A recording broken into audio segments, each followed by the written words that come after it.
Good evening and welcome to Behind the Mic for this Friday, May the 14th, here on ASTV Productions. Once again, I'm your host, Jonathan Hodgson, along with you for another great chat with a pair of sportscasters this week. And this week, we're diving into baseball with the start of the 2021 minor league baseball season. We have two of the best voices in the industry in Jesse Goldberg-Strassler and Tim Hagerty. Jesse is the play-by-play voice for the Lansing Lugnuts, the High A affiliate of the Oakland A's. That began this season, and prior to that, they were affiliated in Single A with the Toronto Blue Jays.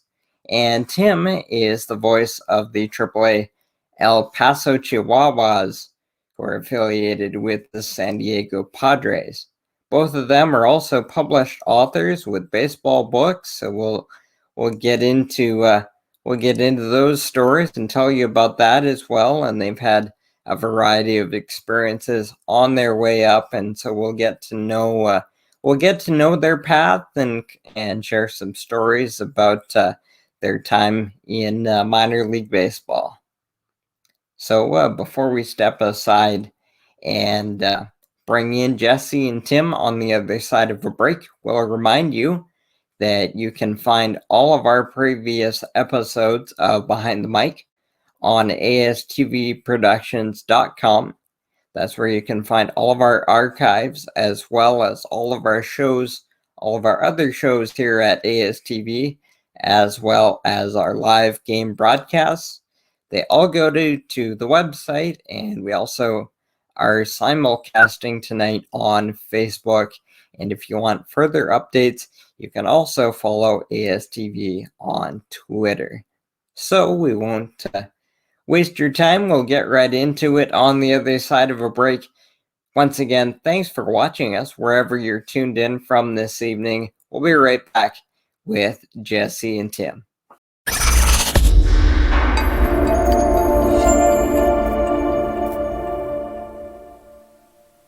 Once again, welcome back to Behind the Mic here on ASTV Productions.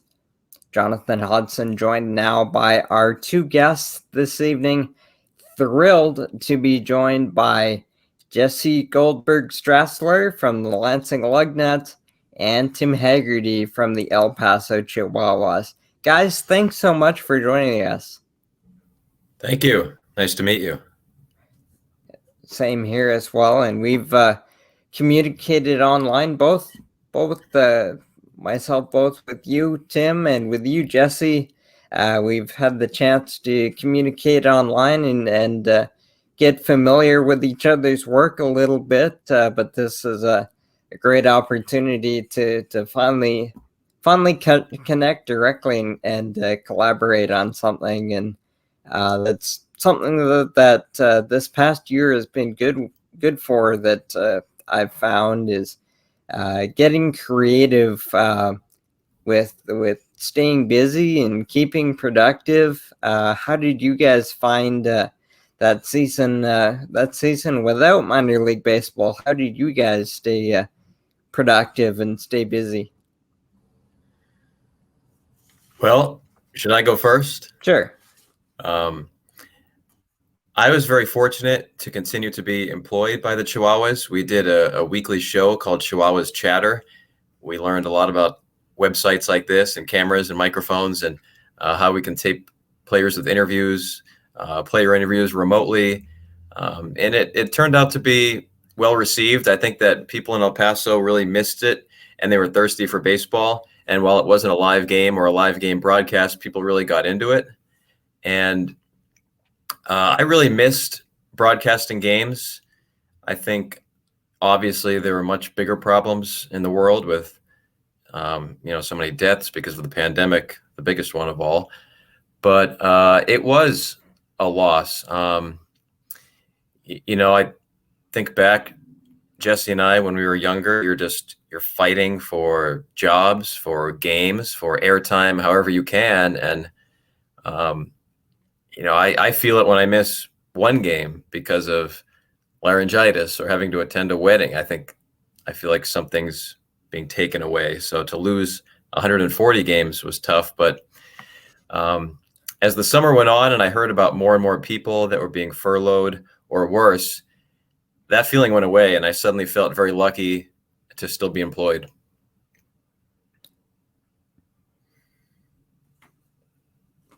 Oh, can't.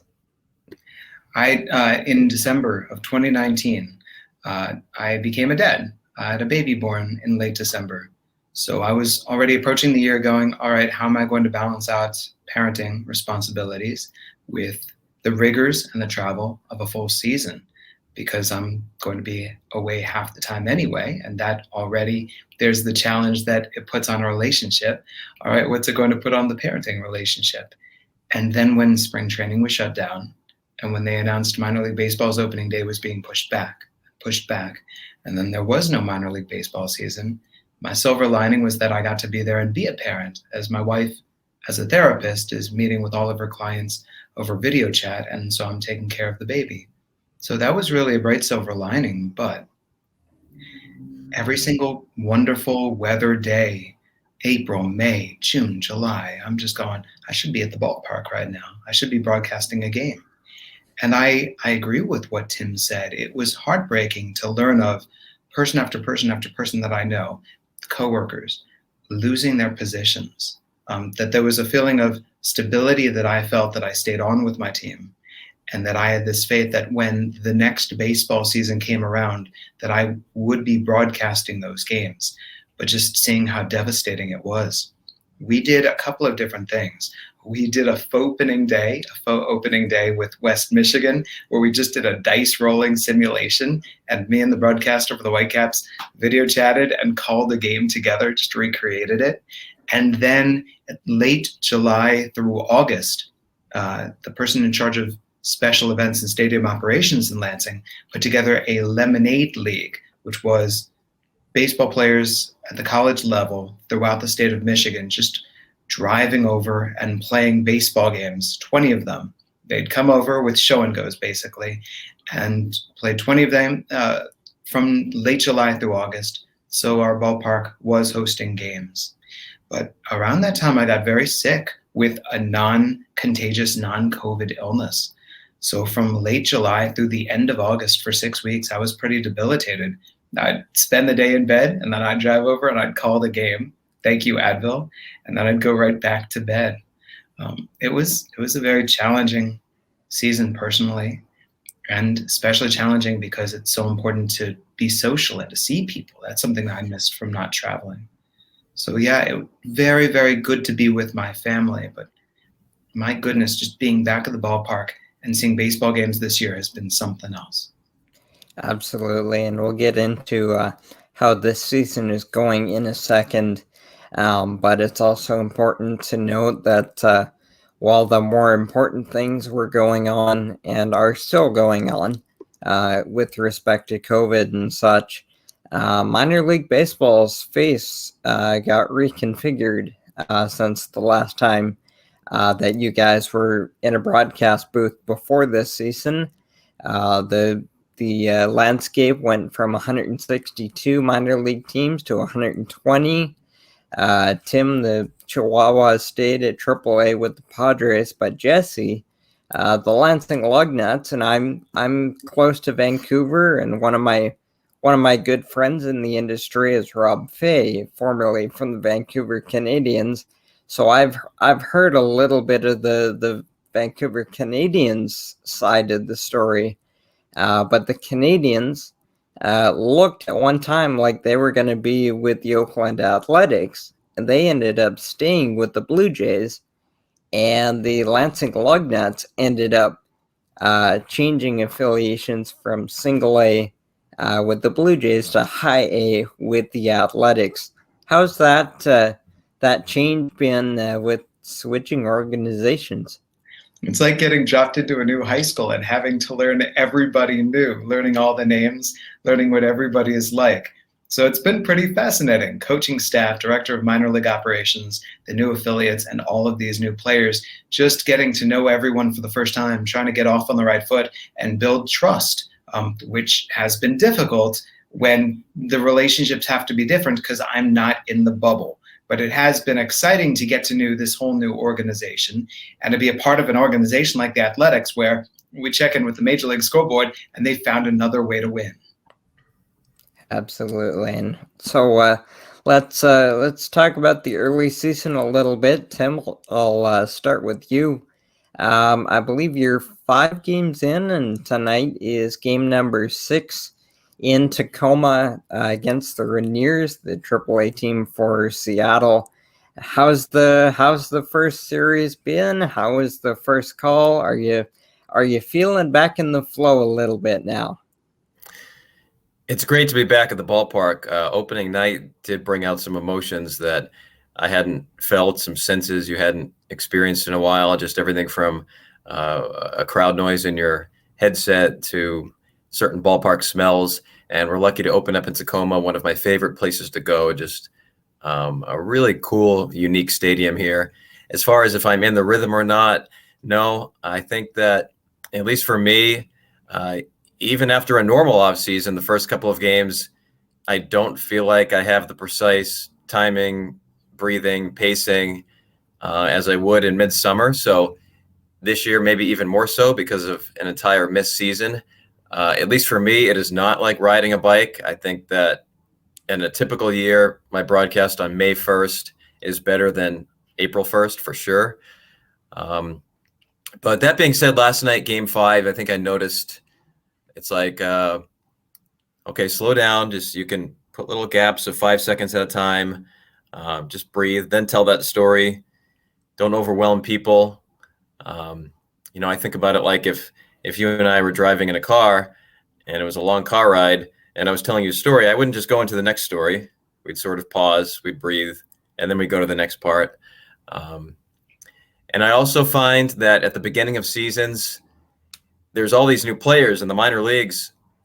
In AAA, oftentimes it's more than half of your roster is different from the year before. This year, after a missed season, there's only 7 returning players out of the 28 on El Paso's roster. So you feel that these fans want to know who the new guys are. But I remind myself, we have 120 games this year to tell people about these new players. Make sure your focus is still that pitch, that play. Don't let your biographical information on the new players overwhelm the most important thing, the play-by-play, the description of what's happening on the field. That's a good point for sure. How about you, Jesse? As of this recording, I believe tonight you're opening up the second series in Dayton. I believe. How'd your first series go? I agree with Tim in terms of the timing and the breathing and everything that I need to just to get back into rhythm with, getting my brain on the same track as my mouth. But fascinating thing to me was the first game of the season, my adrenaline was pumping so much. It was like I didn't need to share any prep. It was just calling a baseball game and suddenly the game was over. And I'm going, I don't even think I told any stories. I don't think that there was a half inning where I just set something aside and I'm going to do a trivia question or go through the scoreboard or the standings or anything like that. It was just me calling the pitches, and it felt so good to be doing that again. So I think about the third game, the fourth game of the season, that's when I started to integrate the prepared stories, the things that I could introduce once again to spice up half innings that didn't seem to be going anywhere. But it's just been such a delight to call these baseball games again. And as Tim says, it's true. I've got a whole new slew of players. I've done such prep on them to try to figure out anything that I can know about them to introduce them to the audience. And it's really like, whoa, here's the 1-2 pitch.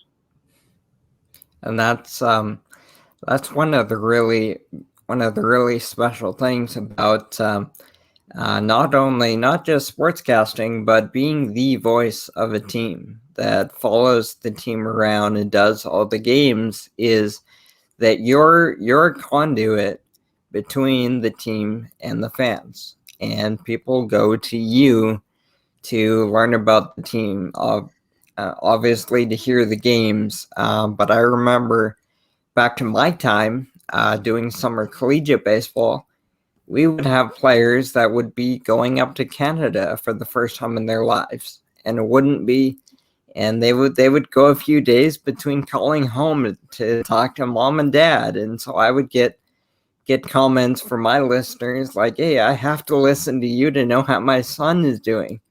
And in the taking it into the minor league realm, and especially this season where there still looks to be various levels of attendance restrictions and such in the U.S. How seriously do you take that role of being the conduit, being the link between the team and the fan base? Yeah, thanks for saying that and for describing it that way. I feel very lucky here. The Chihuahuas were born in 2014, and I moved here in the fall of 2013. So I've been here since the very beginning. I started working for the team before the name was even announced. So, the fans at El Paso are so great. They're passionate. They're very nice. So what I love about it is the very specific questions I get from fans. It continues to amaze me. They won't ask about the big names. Hey, where's Hunter Renfroe? A guy who won MVP for El Paso, for example. But, they'll come up to me and say, whatever happened to this guy? And it's like a relief pitcher that pitched 10 games in 2015, but somehow they had a connection. Maybe they got his autograph or something. Players have commented that one of the things they like about El Paso is that the fans boo, which might sound strange, but their point is that there's a real expectation there. I've been listening to talk radio in El Paso, and people will call up and get mad at the bullpen. It's cool. People really follow the wins and losses. So I've been lucky to kind of get swept up in that. And yeah, people ask you your thoughts on the team. And I think that comes with a responsibility. If people are looking at you as the expert of the team, you got to know your stuff. You got to do your homework. You have to think about questions you might get before they're asked. I take that idea of the conduit. I think that's really important in two different ways. The first way is, what is the guy's role on the team? What makes him effective? What does the team need from him? I think that's our job as the broadcaster, to make the fans smarter. So it's a really simple thing to say, this guy's job is to get on base, or this guy's job is to knock guys in. This guy's job on the team, he's counted on to be a good teammate, he's counted on to provide good defense, and he also is very versatile, so he can give teammates the days off. And then you set that aside, and you also can share those other things that you find out, the funniest player on the team barber, or this player, their mother has won 3 consecutive high school soccer championships. So it's more difficult for me now to find out the more personal things about guys because I'm not in the bubble. So I've been Zooming with the guys any chance I can get, just trying to set up those conversations so I can get to know the players. Because yes, it's upon us to bring them to life. So let's say a guy comes up there to home plate and it's 1 out, nobody on, bottom of the 5th, and it's scoreless. It's fun that you can go one of 2 directions. That this is a guy who with one swing could give the team the lead. Also, this is a guy who in the offseason shaved off 5 inches of his hair, and here's the story why.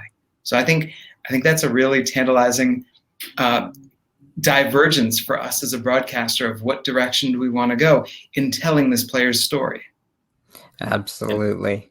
And I think, Jesse, sorry, Jonathan, when you just said that, I love that you have different options. I think about what Tony La Russa said years ago in a book, and that is you manage to the scoreboard. And I think about we broadcast to the scoreboard. When it's the bottom of the 8th inning and the bases are loaded and it's a tie game, I'm not talking about the guy's haircut. That's when you really describe how important this next pitch is. But in the 3rd inning of a game in May, that's when you tell that great haircut story. Yeah, it's I remember doing a playoff game in the West Coast League, and it was a game 3 of a 3-game series, home game, and we gave up a 7 spot in the 1st inning, and you just knew it was in your own head. You knew it was over, And so it goes from, X's and O's, the intensity, living on every pitch, to, all right, now we gotta back off a little bit. We gotta get a little bit more big picture, a little bit more reflective. And you're right, the tone of the game and the point of the season you're in kind of is going to direct to a point what the tone of your show is going to be. I think, and I'm going to paraphrase here because I don't remember the words precisely, but what has always stuck out to me in my memory was from Dick Enberg's autobiography. It was like, any schmo can call a 3-2 game. But when the game is a rout, that's where a good broadcaster calls the game. So I think about us, we surf the wave of a great game. We're just riding along the crest with the crowd noise and the game, and all we have to do is just add those right words, the right moment, and know when to step back and just ride it moving forward. But when that game doesn't step forward, when the game is, for whatever reason, it's upon us, that's where we can have fun. So I really do think, yes, it's finger on the pulse to enjoy it and to know when to pull back and when to start spinning a yarn. For sure. All right, we got to take our first break here on Behind the Mic, but we'll be right back on the other side with more with Jesse Goldberg-Strassler and Tim Hagerty. Thanks for watching.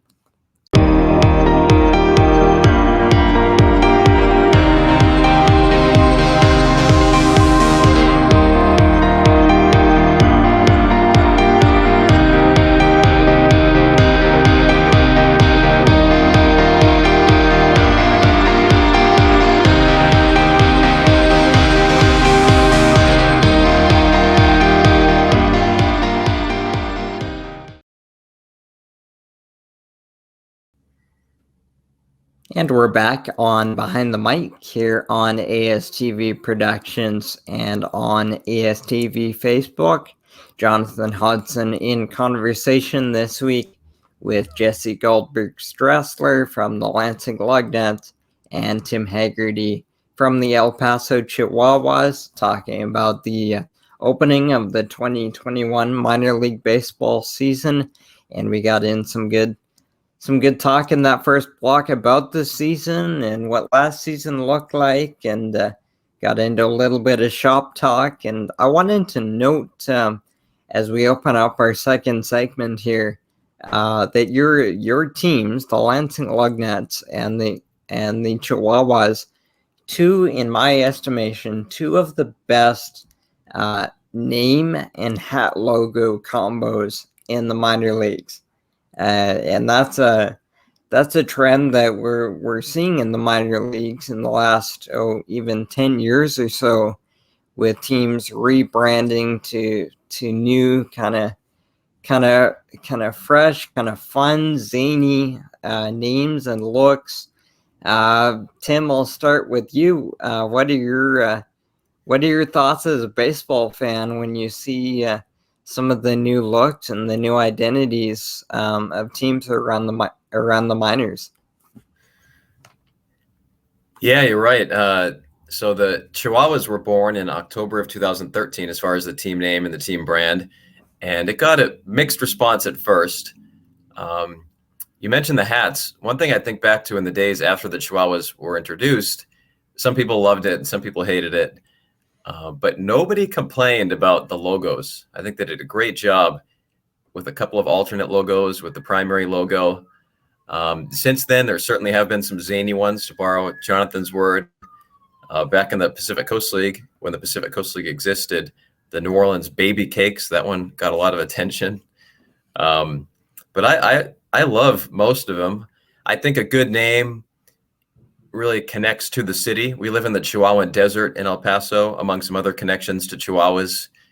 I don't think you just want to pick a weird name out of a hat. I think if you can find one that's unique, that's fun, but it also connects to your city, that's the best. I love the Biloxi Shuckers, the oyster shuckers there on the Gulf of Mexico. I think that was one of the best ones. here in the Northwest as I speak to you in Tacoma. I love the Hillsborough hops in Oregon, a baseball hop, and then the hop of brewing beer that's so popular there in the Portland area. So those are a couple of recent ones that jump out to me as my favorites. And of course, the Lugnuts, they, before it was trendy, came up with a crazy name back in the 90s. So I think they deserve some credit on that for maybe being a little bit ahead of the curve. This is Tim's wheelhouse. Like, I love talking team names with Tim Hagerty. My favorite recently was the Rocky Mountain Vibes with that Chillin' Some More.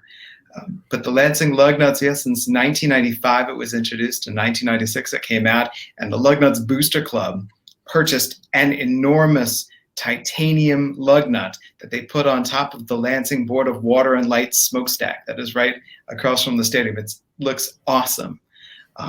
It's really fun to be a lugnut, even though the actual word lugnut is lug space nut. It's a type of nut. But for the team name, we put them together like the same way that they put river dogs together, that sort of thing. But I love a good team name. Some put me off, but I say then I'm a hypocrite because I love going back into, for example, Tim's book and reading about the names of teams that don't exist and haven't existed for a century and going, Kalamazoo Celery Eaters, this is the greatest name ever. So why should I rebel against the Trash Pandas? Why does the Lugnut look like he's panicking? Like, look at that logo above Jesse's right shoulder. He's just somebody that is not having a nice day. I think he needs to go to the dentist. And Tim, that gives me a good segue into talking about your book, Root for the Home Team, Minor League Baseball's most off-the-wall team names and stories behind them.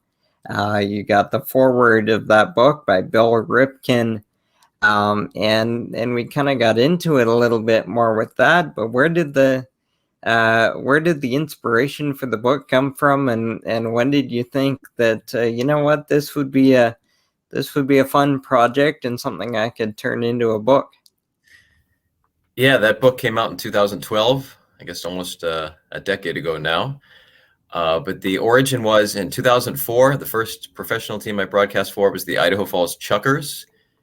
And that was a new team name that year that I was there. And so many people were asking me, what is a chucker? What's that word come from? It's a pheasant-like bird there in Idaho.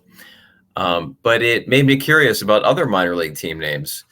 What were the stories behind them? And I looked for a book about it, and there really wasn't a book that got into that, so I had this image of a book that had logos, had photos, and had a short description, maybe a fun story about each team. So I decided to make it a side project, worked on it off and on for years, and reached a point that I thought I really had something here.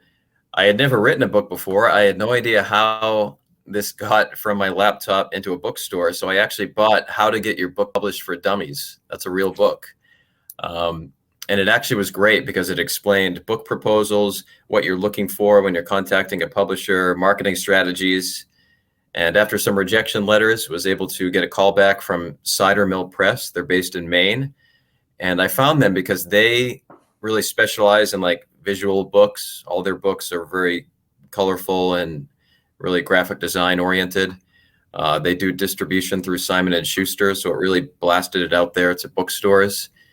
And it worked out. Actually, it was supposed to come out in 2011, and that's when Borders bookstores filed for bankruptcy protection. That's really when Kindles were blossoming and e-readers became popular. So they delayed publication for a year. And I had some sleepless nights because I was thinking, I've told my family about this book. I've told my then fiance about this book. They probably think I'm making it up. They probably think I'm full of it. This book is never going to come out, but it finally did. And it's been fun. It was a really fun side project. And I was lucky it led to some other things. I've had a chance to write some freelance baseball history articles. And that book was the origin of that. That's how I was connected to Sporting News and a couple of other sites that kind of put me into that world. So yeah, thanks for asking about it. It was a lot of fun. And part of part of my prep for this show was I went to YouTube and looked up some of your guys' old material, your various interviews you've done, game footage, just to get some added familiarity with your work. And Jesse, something that I came across from you was this really this really enjoyable series of short videos that you came out with that I assume were attached to your book, The Baseball Thesaurus. And the last one I remember watching was you had a baseball that had crashed your computer, and you were going through talking about all the different names for a baseball. So kind of take us into writing the Baseball Thesaurus and kind of the origins and the aim of that. The origin is, I love language. I love learning words. I love hearing words. I love reading, especially words that I've never heard before, which it's funny to me because growing up, I was highly anti the slang of my contemporaries. So I still remember in middle school when my bad came out, or fat, or etc., and going, this isn't the right way. We need to use the actual words that should be used. And then the more I read about baseball and baseball slang, the more I decided, let me just lean into this.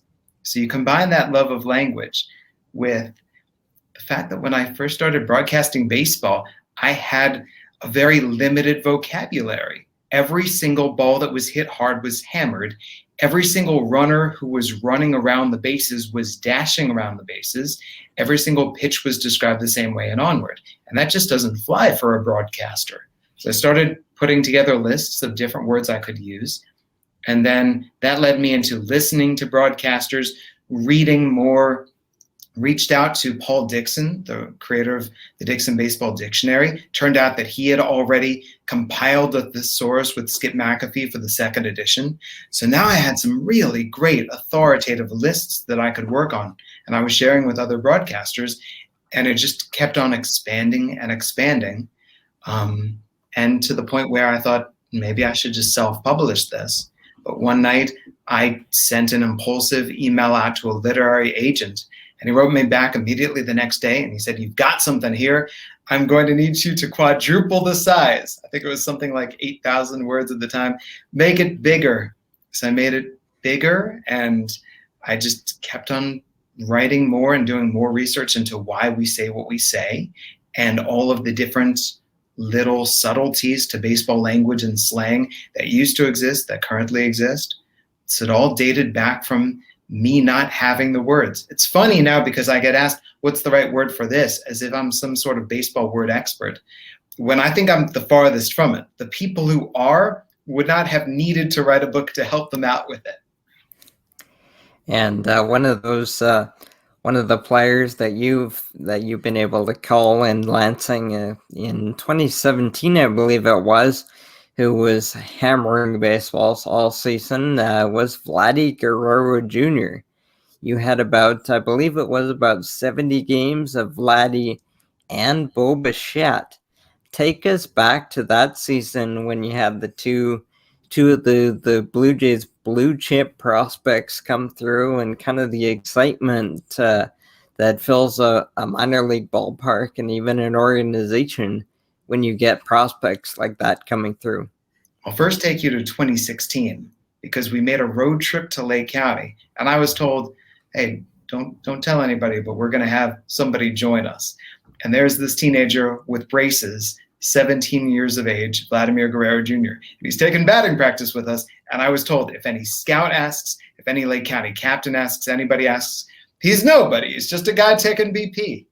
And then Bo Bichette joined us a little bit later, and they just were with the team. We never added them to the roster.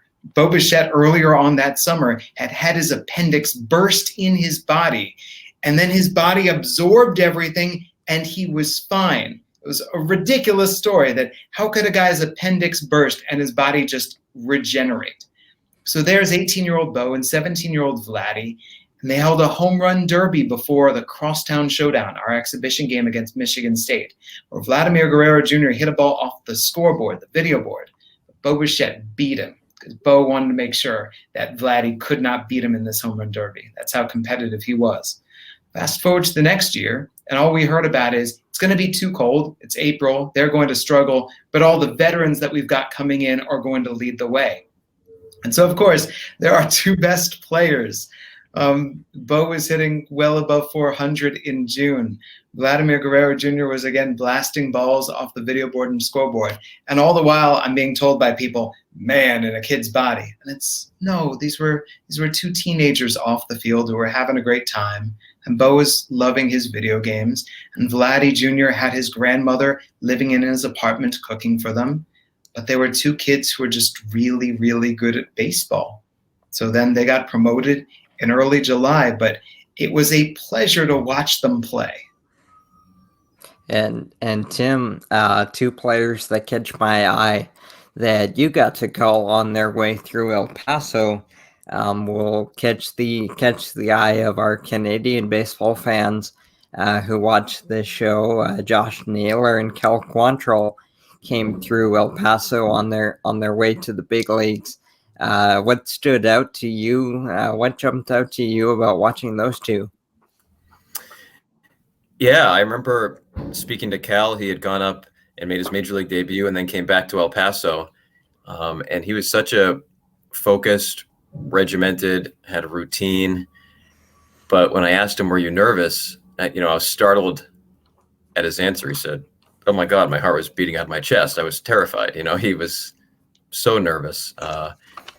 But yeah, that's what I remember about Cal. And I suspect maybe that comes from growing up around baseball with his father being a longtime pitcher, is you would walk up to Cal and say, hey, do you have 5 minutes for an interview? And this would be at 2:00. And he'd say, can we do it Thursday after batting practice? Like 2 days later. Even as a AAA pitcher, he was so focused with, I do my training at this time, I have my bullpen at this time, I have, and I think that great athletes have that. I think back to Yadier Molina played against El Paso on a rehab assignment in Memphis in August of 19. And the Memphis announcer caught him in the entry to the training facility, to the gym there at the ballpark. And he was the only one there. This is early in the afternoon. And he asked him if he had 5 minutes for an interview. And Molina did the same thing. This is like on a Friday. And he said, can we do it Sunday at 11? I think there's something to that. I try to think about that in our world. The longtime Reno announcer, Ryan Radke, just a great play-by-play guy who now does national sports on Westwood One. He's their college football guy, college basketball, does NFL games on Sunday nights this past fall. And he was like that. Every day that you walked into his booth in a series in El Paso, he was doing the same thing at the same time. He'd have this legal pad, and if you walked in there at 3:30 before 7:00 game, it was like clockwork. He was doing the same thing at the same time. He told me he wakes up, he goes for a run, he eats here, he does this. And as Josh Naylor, the thing I remember, just a very polite guy, wasn't very tall, but had these huge, strong hands. When he shook your hand, it's like he's reaching up here. And he hit some home runs in El Paso that just took off. Very strong guy. El Paso is very much a hitter's park.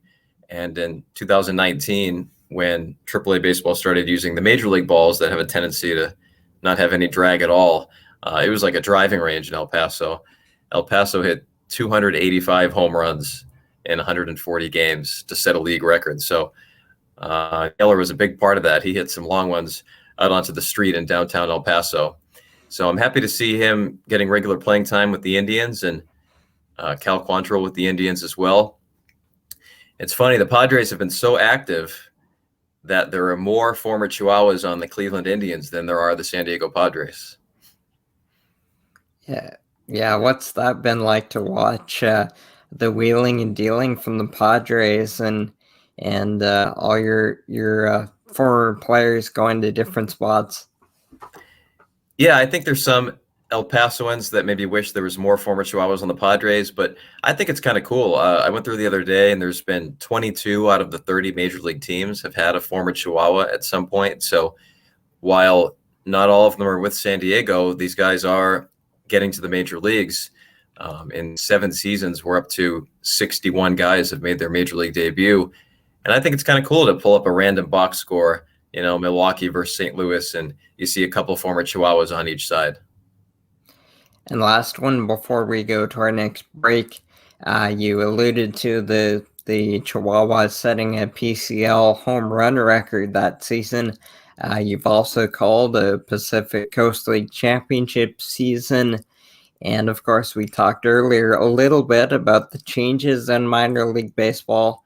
And one of those changes is that all the historic league names were discontinued. And now the Chihuahuas are playing in, I'll pull it up here, the AAA West East Division. And the Lugnuts are in the High A Central East Division. What, as a baseball fan, and Jesse, I'll start with you. And we're just talking on a team level about team names and stuff like that. And as baseball history guys, Jesse, I'll start with you. What are your thoughts about the discontinuing of the league names that have a lot of tradition to them? From what I've heard, I've been told not to get used to the High A Central, that it will be changing again. I think that there's a lot of newness going on. I think that this is an enormous time of transition for the industry that we work in and upheaval. And we are a long way from being done. So there have been all these new rule changes, new regulations with Major League Baseball taking over minor league baseball. And I think that we are going to see changes throughout this year, and especially into next year, as they actually get to see everything in reality. So I see the High A Central as a placeholder name, quite frankly, and I see it as signifying the start of the new Major League Baseball controlling minor league baseball, which means the end of the era for minor league baseball and the Midwest League and all of these great league names. And in going back to the history, what boggles my mind about all of this, I think that minor league baseball carved out a very important place. That I am of the opinion that if we erased minor league baseball and Major League Baseball just tried to start fresh, that they would invent the wheel all over again.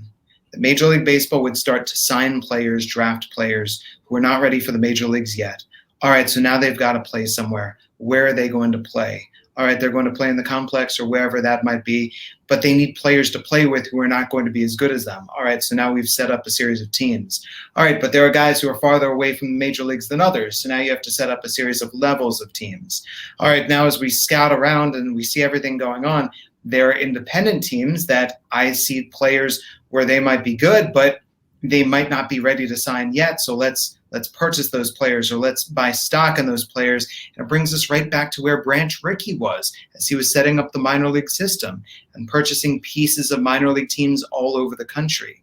That there's something about the system that was in place about trying to develop players for the major leagues that it takes so long for a player to become major league ready. It's so difficult to play in Major League Baseball that it's important to have the minors. And if you put all the minors in the complexes in Florida and Arizona, maybe placeholder renegade leagues will fill their place, as we saw in independent baseball in the 1990s, or as we saw in decade after decade. I don't know, but I think it's important to bring baseball to the people in all those tiny cities and regions across the country. So that's the way that I see it, is this is an enormous moment of upheaval and transition. And I hope that regions are not left behind and that baseball leaves them, because the baseball is best at selling itself. To have games, to have places for people to play in, places for people to watch is important. But yeah, the Midwest League, the Southern League, all of these different leagues, Pacific Coast League, International League, and all their history, it's no more. The franchises, the team names, the logos, the uniforms are still around, but we're moving on to something different. Tim, I'm curious what you think. Yeah, I think you summarized it well, in that this is Major League Baseball taking over the governing of the minor leagues. So because of that, I predict they did not want to cause any confusion. They did not want to give the impression that the Pacific Coast League is still making the major decisions that they were for decades. So because of that, they took away the Pacific Coast League name. That would be my guess. The Pacific Coast League record book dates back to 1903. So there's some significant history there. The good news is we still have Chihuahuas history. Tonight in Tacoma, if an El Paso player hits 4 home runs in a game, that is a Chihuahuas record. Those 7 years of team history did not go away. A friend in the Northwest League told me something surprising, that the broadcasters there in what is now High A West, formerly the Northwest League, most of those teams are the same.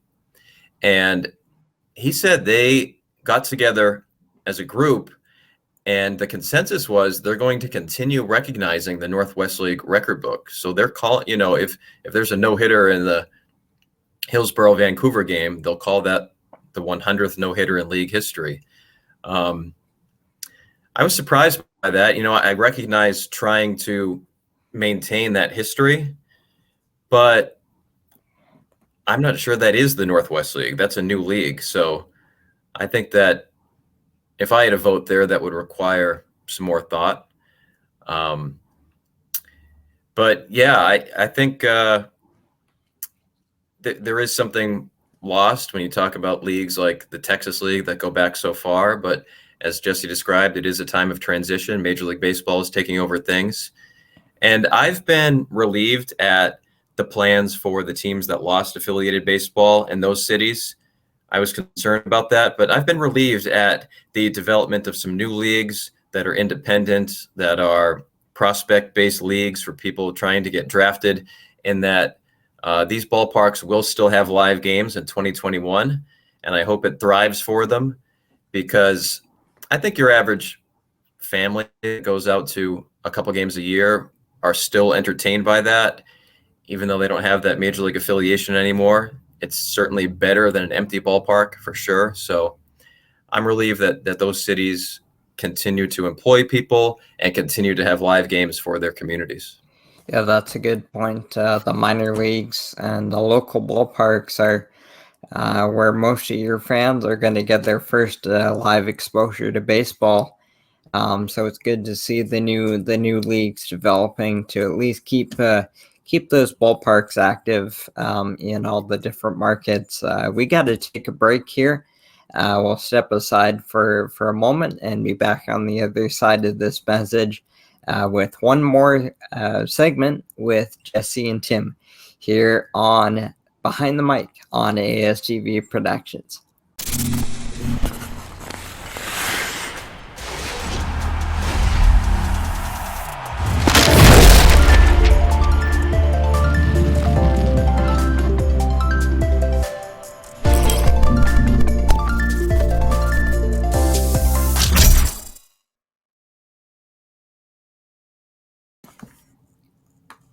And back here on Behind the Mic on ASTV Productions, Jonathan Hodgson in conversation this week with Jesse Goldberg-Strassler and Tim Hagerty, back for one more segment. And I want to direct it back onto you guys a little bit more and talk about more of your experiences in your journeys in baseball and sportscasting. And a thought that came to mind for me as we open this one up is the life of a baseball broadcaster, a minor league broadcaster specifically. Okay, because from a fan standpoint, sometimes it looks to the average fan that we show up an hour before the game, we throw the headset on, we call a game, and we go home. What a job. And I've experienced it at a much lower level than you guys at the summer collegiate level. But there's a lot more than throwing the headset on and calling a game. What are some of the things that the average fan might not think of that a minor league broadcaster is responsible for? And are there some funny stories about things that you didn't think you would you would be handling. Tim, I'll start with you.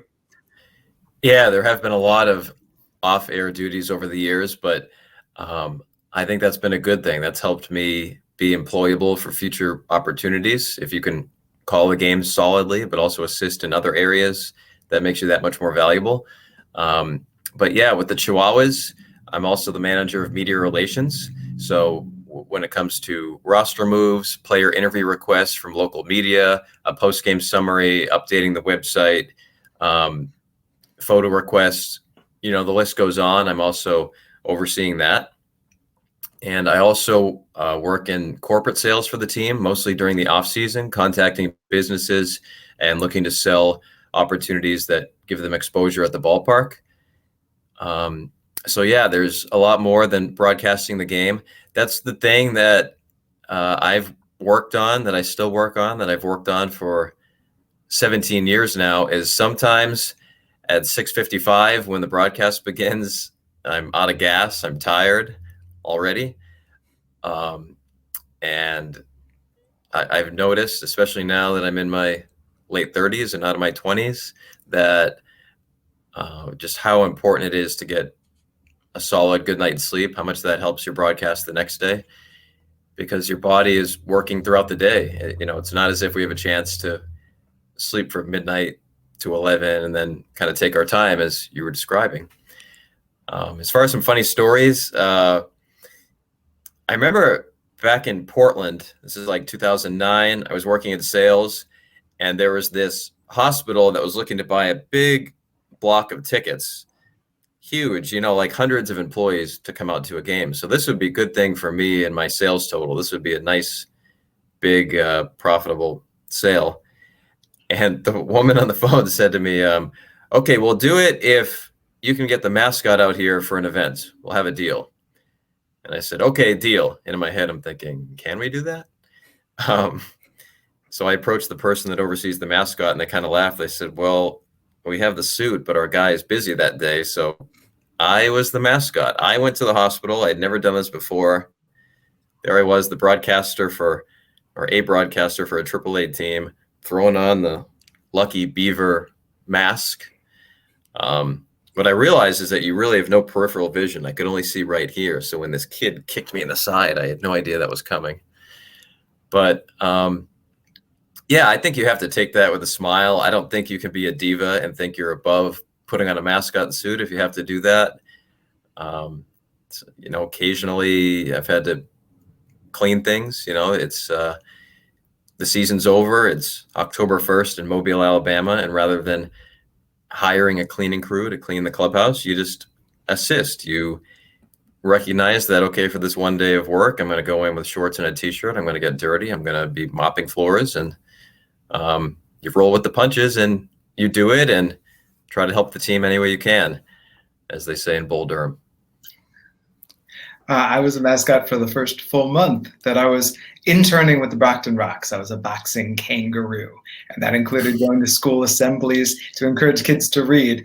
And I wanted to really encourage them to read, so there was one assembly where I slid across the stage very dramatically, completely tore up the mascot leg so everybody could see my bare leg beneath. We had a sponsorship at the local Walmart to hawk Country Crock.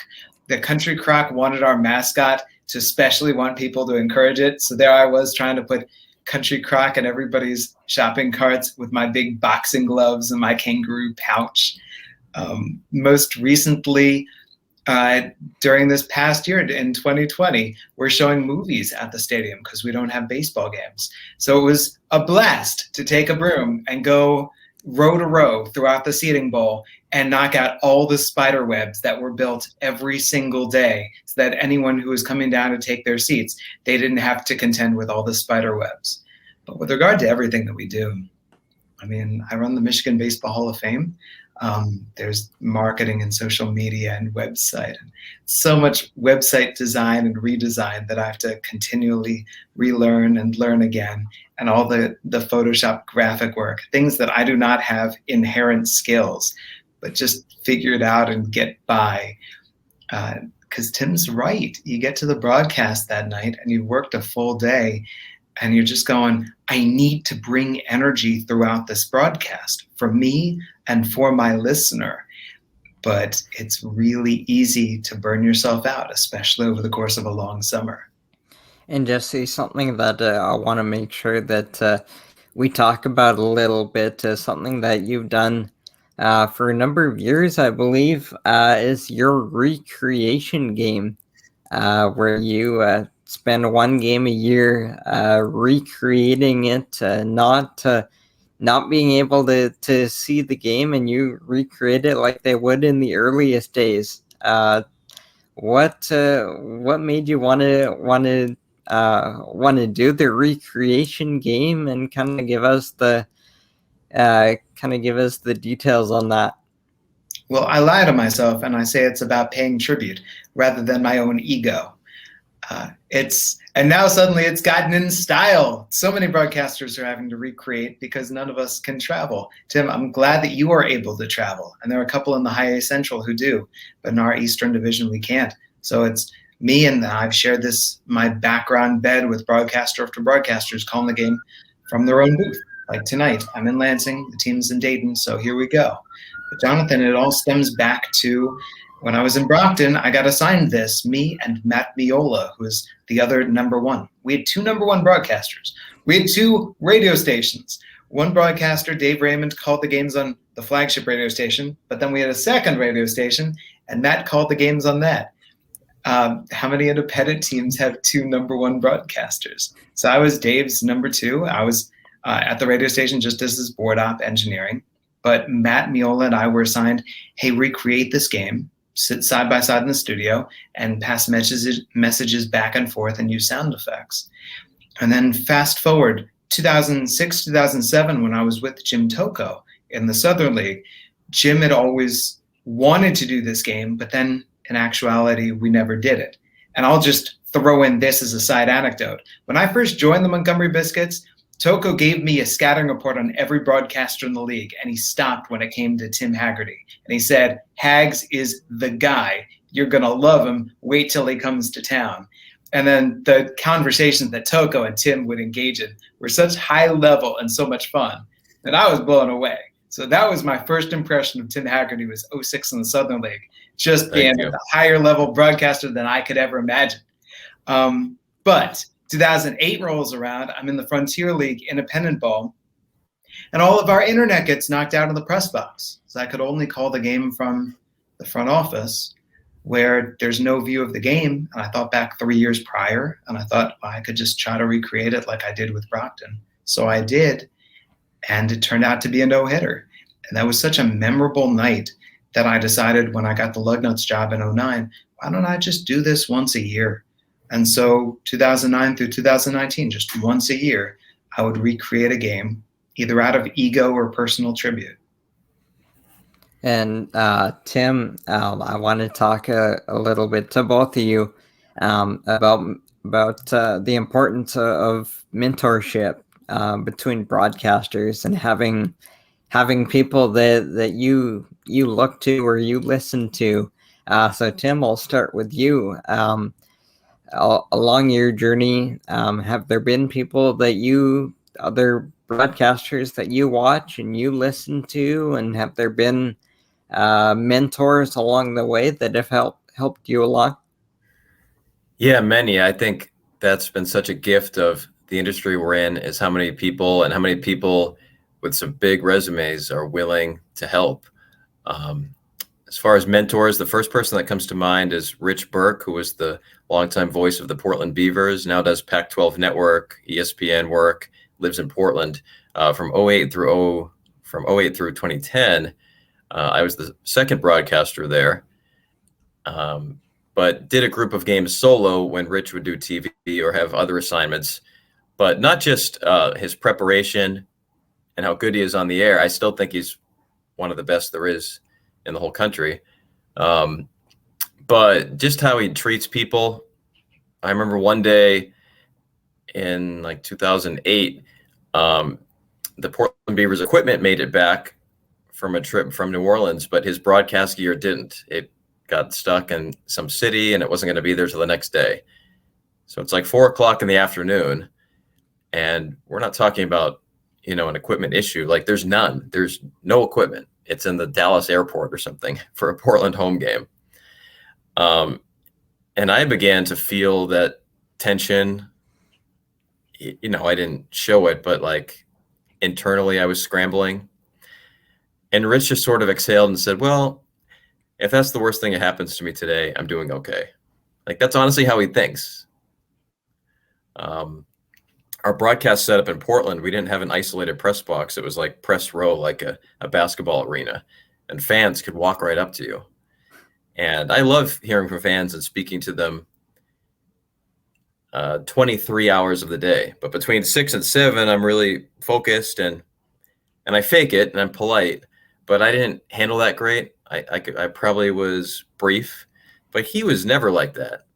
It could be 10 minutes before he goes on the air and he's in a full conversation laughing. And that's kind of the thing I take from Rich, not only his preparation, but just how he treats people. I think that approach then helps him on the air.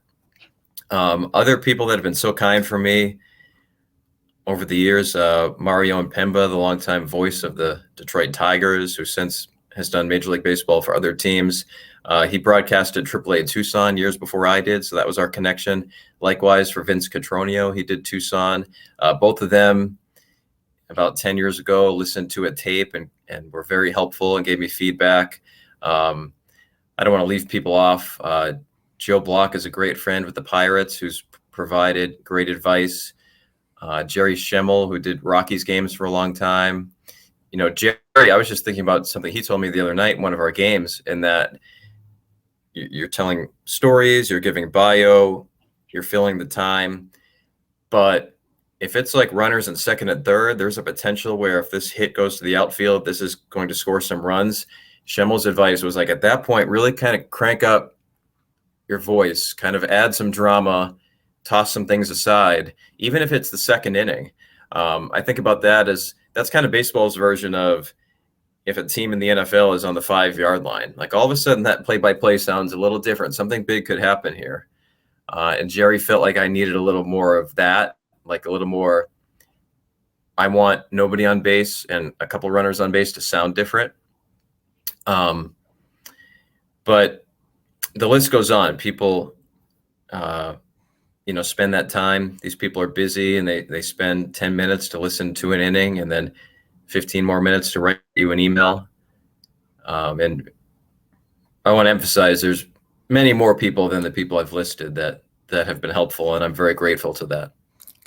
And Jesse, two of the people that I've seen have given glowing reviews of your work, Jerry Howarth, the former longtime radio voice of the Blue Jays, also one of my personal favorite people in baseball and in life. Dan Schulman, I've seen has listened to your work. Who are some of the other people in addition to those two who have been good to you? So interning in Baltimore, starting off with, was Jerry Coleman and Steve Stewart. Steve now with Kansas City. And then from there, Dave Raymond in Brockton and Jim Tocco in Montgomery. I've had some really helpful, great general managers and assistant general managers who've been supportive with their thoughts, their listening, their support, everything like that. But just to dwell a moment on Jerry Howarth, what I appreciate about Jerry and other broadcasters who are able to help bring me forward is the ability to put something into words that I might not have understood until they said it. So it's concepts that suddenly make broadcasting easier. And Jerry's concept was lag. The whole idea that it takes the brain a moment to understand what is happening in front of you. And so if you just lag a half second, then that allows you to understand it. And so in order to catch up with your voice, you would then shorten what you say. And I thought, what a brilliant concept. Let it happen, shorten what you say, and use that lag, and suddenly everything sounds so good. So shorter, briefer description, the whole idea of saying more with less, because you've given yourself the ability to not rush it, that you're not having to react to something as you see it. So yeah, that notion of lag was just marvelous. And then the current Blue Jays radio broadcaster, Dan Schulman, whom you mentioned, has been such a great help. The Schulman cheat, where you focus on the second batter of the inning. The first you call normally, the third you call normally, but the second one carries you through the inning, I think is just such a brilliant concept. I love Ben Wagner's turns of phrases. And I like Mike Wilner, who no longer does Blue Jays games since the start of this year. It's marvelous what we can take from different people. And if you can find that formula of calling a game as vividly, descriptively, emotionally as somebody like Ben does with the diction that he uses, and then you also find the way to slip in other things to carry the broadcast, to not take it seriously, to have conversation, to enjoy it, to call a game with your brain turned on. I really appreciate that facet of it, and that I learned from Mike Wilner. So yeah, I'm glad that I listened to Tim's answer first. I think it's such a good idea to say, here's who they are and here's how they helped me. Because for us, there's what we can teach ourselves, and then there's what we learn from others that helps bolster us to an even higher platform. And as we start to wrap up here, I'll start again with Tim. Is there something to this point in your career that you can look at and say, you know what, I'm really proud of that? Or is there something that a call that you were a part of, or an interview, an encounter, anything that to this point in your career that you can really hang your hat on? Yeah, I've been really lucky to get to interview. I counted one day about 15 Hall of Famers at various events or games, and Hank Aaron Stadium was the name of the stadium in Mobile. That's where he was from, and he was around sometimes, and was very lucky to not just interview him, but sort of get to know him a little bit. But to be honest, there's one thing that comes to mind, and it was a regular season game. I'll make this brief. I'll try to make it brief, but on August 3rd, 2019, there was a terrible event in El Paso. There was a mass shooting at a Walmart that was so affecting. And on August 9th, that first homestand after that, when things had not normalized, but it was 6 days in the past, El Paso scored 10 runs in the bottom of the ninth inning and won in a walk-off grand slam. And that grand slam clinched the home run record that we talked about earlier. It was the craziest game I've ever seen. But the thing that makes that so meaningful was that after that game, I got 4 different messages through email, text, or tweets. And all of them sort of had the same theme. Like, one of them so kindly wrote, I was listening to you, and for 20 minutes as that inning was unfolding, it brought me to a world before August 3rd. And then I got this email from a person that said something like, I forgot about what our city's gone through. And it, people say how baseball can heal. I guess I never really fully understood what that meant, but now I have like my own personal version of that. And I think even, at the time, 16th year doing it, that taught me how important broadcast can be. The fact that I got 4 messages that kind of had that same theme, that's my favorite game I've ever called, including the Chihuahuas championship. I put that comeback game above that because of those kind messages, and I suspect I might always call that my favorite game. Jesse, how about you? I don't have a favorite game yet, but I think that my answer that immediately sprang to mind was just the ability to call baseball. It's a really hard position to get.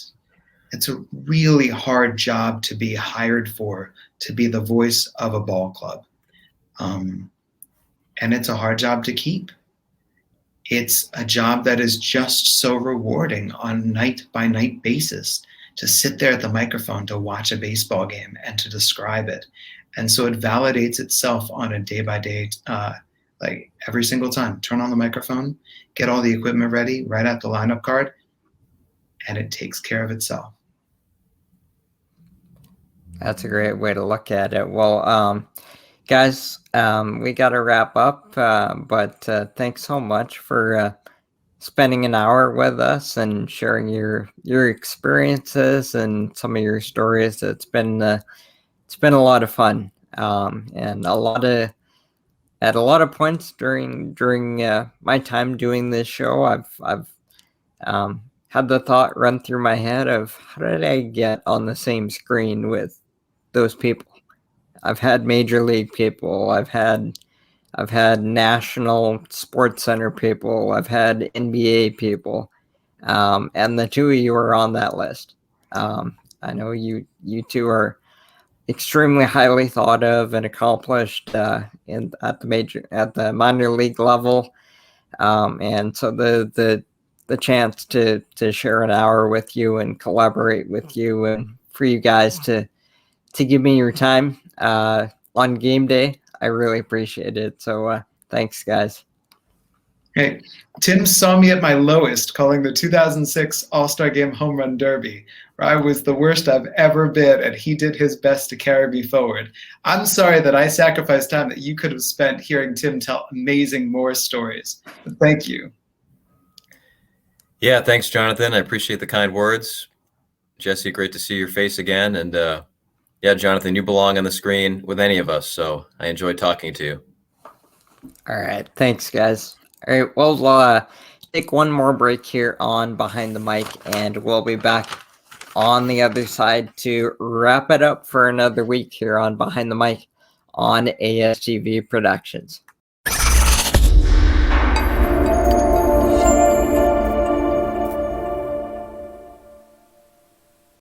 And once again, welcome back to Behind the Mic here on ASTV Productions.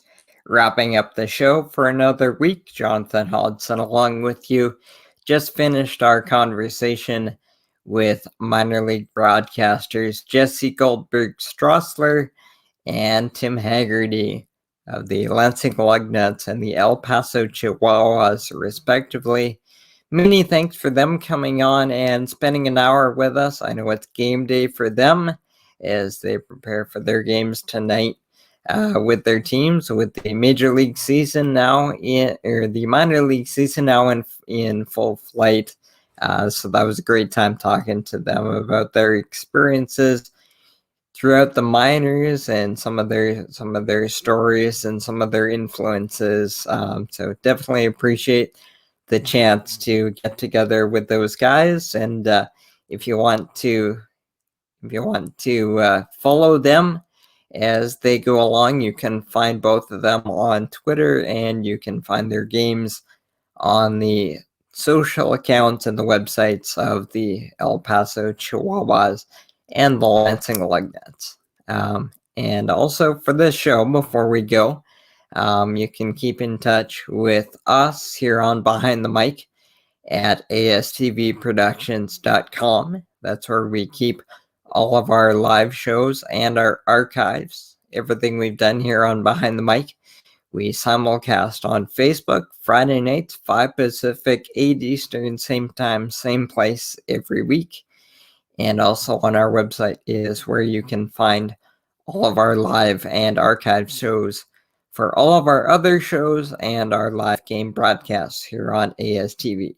So that'll do it for another week here on Behind the Mic, wherever you've been tuning in from.